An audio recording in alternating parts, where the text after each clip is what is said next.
Hey everyone, welcome back to the channel. Aladdin's Castle here. Today I am with Jack. He actually got top 16 on Saturday, and I believe he'll be going into top 16 today, right, for Sunday? Fingers crossed, as long as I don't bubble out. Right, you were sitting at 17th rank, so I think you'll get there. So you're running a very spicy deck. I think a lot of people are really interested in the Chernadog Deck. Yes, that's what you ran recently. So tell me a little bit about the deck, like why you run it, and then how it performed. Yeah, well, so I first started building with this deck as soon as I saw the 7-cost Tramp get revealed. I'm a huge fan of the affinity mechanic from Magic. Okay. And Tramp essentially has affinity for characters on the board. Sure. And he enables Chernadog, who has affinity for characters in the discard. Okay. So when you have these two, characters that are getting cost reductions, and one of them is feeding into the other one, I was like, okay, we have to make this work. And I immediately got started on testing. And it's been through a lot of iterations now to get to this point, but I think this version is like really, really consistent. It's very fast. It's very good at closing out games. It's an aggro deck. It's a combo deck. It's kind of a combo deck masquerading as an aggro deck. Sure, It's just it's a wild deck. Awesome. Well, yeah, let's just start with the 1-drops because you got a good amount of them. So yeah, so there are 20 1-drops in the deck. We have these 8, which we can essentially consider the same thing. Cool. I was literally on the 4 Nalas at first, and I was telling my teammate Ray, I was like, I wish there was another Nala. I would put 12 more Nalas in my deck. Yeah. And then I found this card while digging through my bulk, and I was like, oh, there is another Nala, and it's in our colors. Amazing against all the steel decks. Like Bell takes two hits. Yeah, I mean, it's insane. None of their removal can kill it easily. Like, unless I had someone Zeus one of my 1-drops before, because it's the only way they could get rid of it, right? It feels great. So sticky. That's awesome. And, so those guys are our 4-healthers. And then, of course, we have the OG 4-health herself, Daisy. And I just showed all of these came out in set 5. Set 5, they were really like, we need more 1-drops with 4 health for everybody. Yeah, it's great. Because, these are all kind of serving that same purpose. I mean, Daisy is just a powerhouse, obviously. Then we've got the ladies. And the new cards of the set. Yes, so this card is awesome. A lot of people look at it and they think, okay, it's a 1-ink 1/2 that quests for 1. What is it really doing, right? But that extra lore is very relevant and almost always active because we have 8 Tramps in the deck. Sure. So we almost always have one on board, and she's effectively like the 1-cost Lilo, but with double the health. Yeah, that makes sense. So very nice. Like Tipo can't kill it, which is great. Any sort of 1 health thing, and then it reduces the cost on the Tramp that we'll talk about shortly. Okay. And then we've got the Curse Merfolk. This is an interesting card because it, unlike the rest of, you can see kind of a difference here. 4 health, 4 health, 4 health, 2 health, 1 health. Right. So this guy's kind of a loner in that aspect, but this card is so good against the slower decks like red-blue. Yeah. So I had this deck in my had this card in the deck originally with my first iteration of it. Okay. And I cut it because after I started playing with the deck more, I'm like, it's kind of antithetical to what we're trying to do because we want stuff to stick, and this is not good at sticking. You know what I mean? Yeah. But against the red-blue control decks, we don't really need things to stick so much as we need things to just quest for a lot. Exactly. And so I put this in, and our win rate against red-blue just started going way up because when you can open up with any of Daisy, these, like Daisy Merfolk. into 2 of these, or Daisy into double Merfolk, or Daisy to a Daisy plus a lady, any of these 2 questers, you just start to threaten so much lore so quickly. And you said you used to play green-purple also as well? So that was so the opener. I love that's Merfolk classic. Because of that, so I really wanted to stick it in the deck, and I'm really glad that it's back. Awesome. So that's all of our 1-drops. We have 20 1-drops. Wow, okay. And it's because we want to spam the board. We want to go as wide as possible. Now is our honorary 24th 1-drop. Okay. Or 21 through 24. These Tramps are insane. This is both Tramps are S tier cards in my opinion. So powerful. So this guy costs 2, except when you have Lady out, he only costs 1. Okay. And he gives +1 strength to a character for every other character we have on board. So he is a crab. Super crab, yeah. Yeah, like a crab on steroids. He is so strong, and comes down for 1 mana cheaper, or 2 ink cheaper if we have the lady. So there's a lot of times when you can go like play a daisy on 1 and follow it up with both of these on 2 and use your daisy to clear their opposing 1-drop if you're playing against like another aggro deck, you know? And this really catches people off guard pretty much at any stage of the game. They're always like, oh, your Nala is swinging for 8 now. Interesting, you know?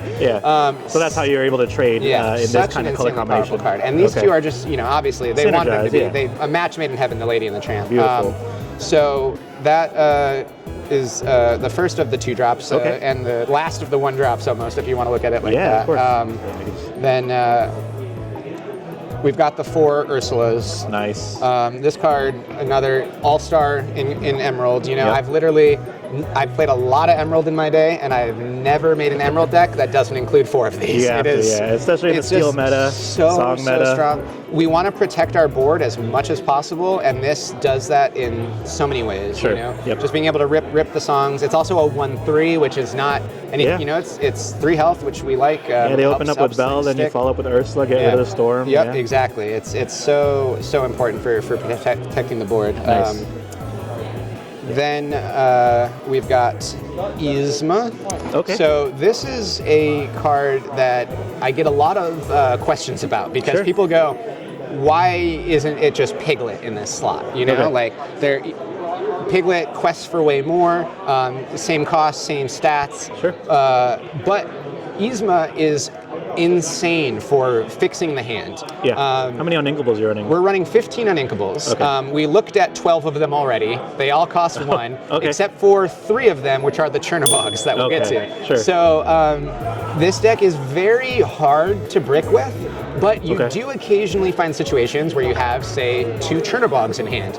And you never want 2 Chernadog in hand, right? Because the first Chernadog will clear the graveyard and make it so the second Chernadog is going to be very tough to play. So Yzma is really great in those situations because we draw a card and we discard a Chernadog, and now that unplayable card is out of our hands. You know, slowly refuel your discard pile for the Chernadog. I also love being able to combo it with this next card, which is the Lilos. Oh yeah, synergize right there. Because I mean, you can literally on 2 play an Yzma, draw a card, discard a Lilo, and then on turn 3, bring out Lilo, play another 1-drop. And if we were already planning on turning the Yzma and whatever our first 1-drop side, you know, if they were going to quest anyways, the Lilo being exerted when she comes into play is not really that much of a detriment because it just means they have one more choice of something they were going to clear, maybe, right? And then if we play the Lilo immediately off that, it's almost like Yzma just drew us a card, right? She actually plused 1 rather than just filtering. And that almost makes her like a Maleficent from set 1 that costs 1 less, right? Like instead of a 3-cost 2/2 that draws us a card, it's a 2-cost 2/2 that does it. So I love Yzma for that reason. I think having these sort of like fixer cards are a little bit better than if I just had more raw lore power there. With Piglet, right? Because it makes sense. We have so many things that just get us lore. I don't think we need that slot dedicated to it. But it is to stay consistent with the filtering. It's one of the more like flex slots probably, you know. So if you did want to take this list and start experimenting it with it, you know, you could cut it potentially. But I'm a big fan. It's gotten me out of a lot of binds. Got it. And speaking of binds, Go-Go. So explain this reason. So I was a big Go-Go hater in this deck. I love Go-Go. I think it is an incredible card. But in this particular deck, I just felt like we weren't actually outputting enough damage to get the Go-Go value that much. Because of all the low strength characters naturally. Yeah, I mean, like you've seen so far, we have so many cards with 0 or 1 strength. It's just hard to imagine a world where we're actually building up enough damage to get the Go-Go value. But in the matchups where you need the Go-Go, the damage will be there. Because red-blue is going to play down a Maui, and sure, they're going to 5-for-1 us, or whatever it is. They're going to just keep clearing our stuff. But eventually, that damage will build up, and you can close out the game with a Go-Go. There is also another very cute play that you can do that I've done. It's very rare that it comes up, but when it does, whoo boy, is it crazy. So Tramp can pump something to give it a ton of strength. There you go. And then you could say, swing a 5 strength Nala into an exerted Hiram.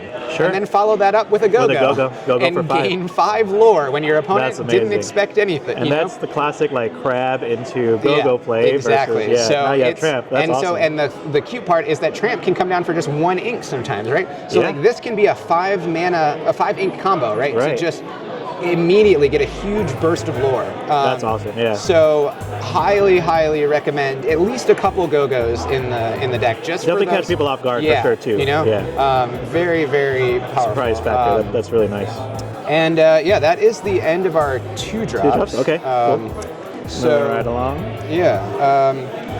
Now we've got in a similar slot as the Go-Go, we've got these ducks, the Donalds. The bodyguard. These are great just for that bonus lore to be able to throw off people's math when you're at 16 and they go, okay, I can clear enough and leave only 3. You'll go to 19, but I at least don't lose. Okay. And then you show them the Donald and they go, oh, okay, well, I guess I still lose. Right. It's also insanely good actually to play on curve against some decks. Okay. Like against red-blue, I love when I can just go play a Daisy on 1, play a Daisy and a Merfolk on 2, and then on 3 we slam down Donald Duck, bodyguard mode, plus lore on something, and we're just questing away. And now that Maui that they ramped into, or that Tala that they played on 4, isn't clearing a Merfolk. It's got to clear this dummy. And you could quest for another 5 next turn. And it's just. It's really good. In most other matchups, you don't really want to play it on curve. Like against Steel, I'm literally never playing this unless it's just to win the game. Okay. Because you're like, maybe you protect like against a Calhoun or something. Yeah, then you know, but like it or something. It's a bit of a weird card in some other matchups, but it's just a great closer. You know, to like just finish off the game when they're not expecting that 1 extra lore. Right. Nice. And then it's inkable for the times when you don't need it. And it's great. Okay.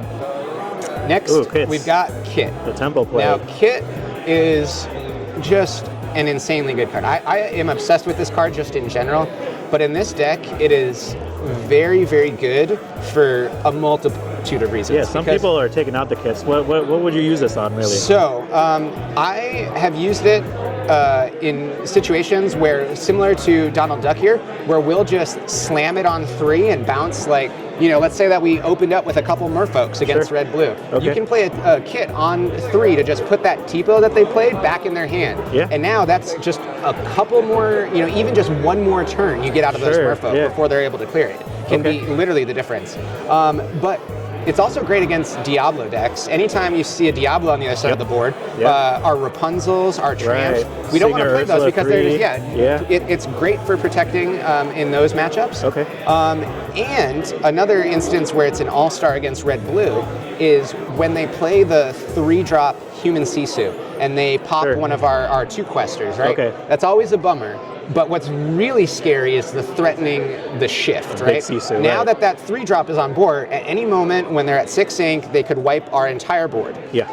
Kit comes down and stops that. You play the Kit right on the turn as they're about to go into 6 ink, and you put the Sisu back in their hand. And now you're telling me, okay, why would I want to do that? Now they get to kill something else. But you prevent the shift. And I would much rather lose 1 Lilo or 1 Merfolk or whatever than literally the entire board, right? Okay. So against blue-red, you would keep this card and then mulligan the rest. And I would definitely not ink it at a critical situation that would cost me the game, like I did on stream yesterday. Oh no! Don't watch that part, guys. Learn from me. Awesome. So moving on to the rest.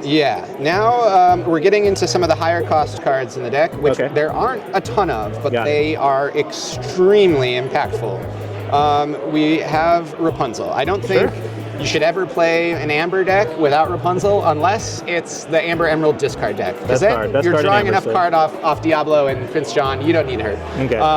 But in pretty much every other Amber deck, this is insane. And when you have as many cards with 4 health as we do, it is just bonkers. I mean, the ability to go Daisy into like Little John, Nala, and and then just start turning sideways, and they're never attack into a bell. And then they can't clear every single one of our 4 health characters. Sure.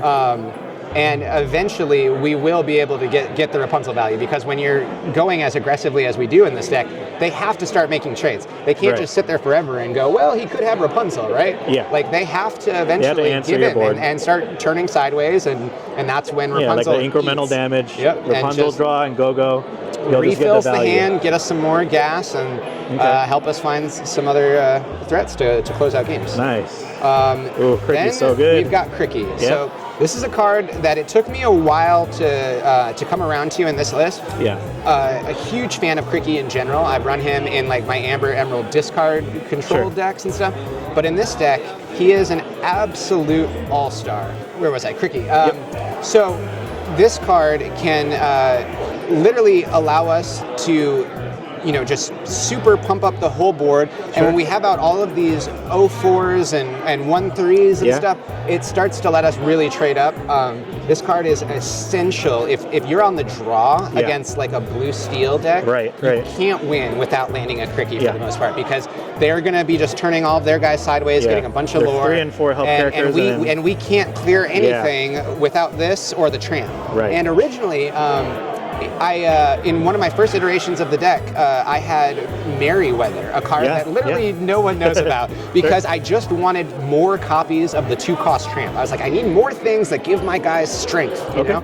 And I eventually cut the 5-cost lady for Cricky, because I didn't want the uninkable 5-drop in my deck. It was just clogging the things up too much. Great card, but just too clunky. And so once I put the Cricky in over the lady, I realized, oh, okay, now we don't need Merryweather anymore. We can cut Merryweather and throw Merfolk in and shore up that red-blue matchup. Nice. And Cricky can serve the purpose of allowing us to actually make trades, you know?